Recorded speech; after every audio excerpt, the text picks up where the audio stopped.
Hi, this is Andrew from Andrew's Workshop, a DIY woodworking channel. I hope you find this video useful. Okay, so I'm making a template for the juice trough for cutting boards. I cut my piece of plywood to a predetermined size based off of the cutting boards that I plan to make. You can do whatever size you want. Apparently the standard is 12 by 18, but I digress from that a little bit. So what I do here is I have a 1/2 inch bit here on my router, and then I set up a guide there with a straight edge and some clamps. What I'm planning to do is to route all the way through, and then route all the way through going up too, so I'm going to make an L. The reason I can't do all the way around is because then the middle piece of wood would just fall right through. So it'd be two separate pieces. So then what I plan to do is after I route the L, and with the L, I'm then going to be able to flip it over when I'm doing it on an actual cutting board, and then route out the other part of the juice trough. So ideally we'll finish it off and I'll have one rectangular juice trough.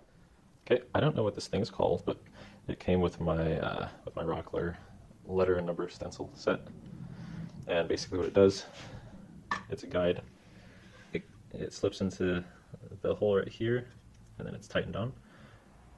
So this right here then is able to slide in this slot right. So maybe you see where I'm going with this, maybe you don't. But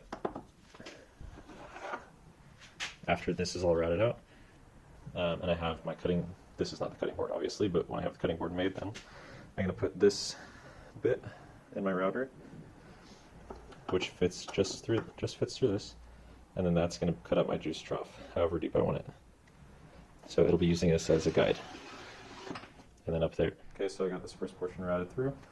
Just a tip, take a bunch of light passes, going incrementally deeper each time, and in between each pass, ideally, vacuum out this area. So otherwise you get sawdust building up over here, and then it's going to throw off your accuracy. Okay, I routed out the L here. I plan to now trace through this with a pencil just to see how everything lines up. When I rotate it, this piece of plywood that I'm going to be tracing on isn't perfectly square. So I'm just making sure that the back corners line up. And then I marked a spot right here, so I know exactly where to put the this top piece. Anyway, I traced it out and then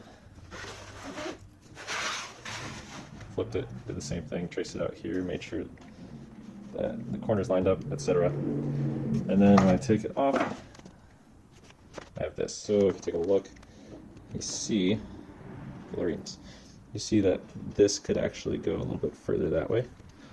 And it's the same thing here, a little bit further.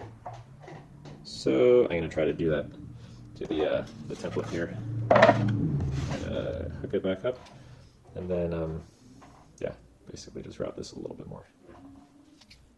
Okay, I made that slight modification and traced it now on the other side of this this piece of plywood, and here we go. It's very good.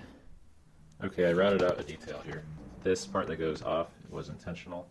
It's so I could get the router bit all the way through, plunge it through, without getting too close to this thing that I have here. But it sits in there pretty nicely. I can use its merry way, on its merry way. So if you're imperfect, like I am, you are going to have to file down some areas. So I did that here. I filed down a bit because it just needed to be done. Try filling in this little spot, even though it looks very small. I'll just show you what happens when you run this over it. You even hear it, right? Basically, it jumps a little bit, which is going to throw off your final product.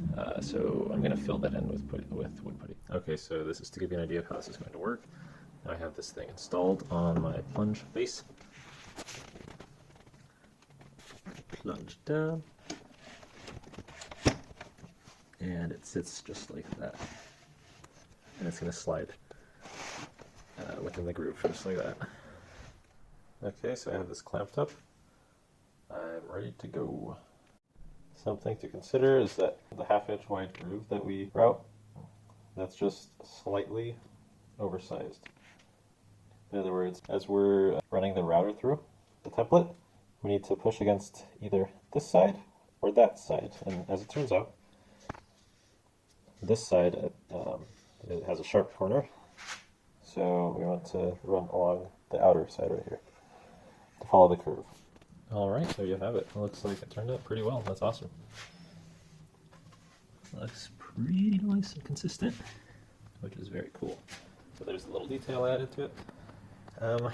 Yeah, just a note. This could use some sanding around the edges there because they're a little bit sharp. So after cutting out the groove, I mixed some epoxy along with some mica powder coloring, and then I poured some of the epoxy into the grooves, as you can see in the picture here. Obviously I didn't fill the grooves completely because it's a juice trough and you want the juices to be able to go in there, but this just really adds a nice touch to it.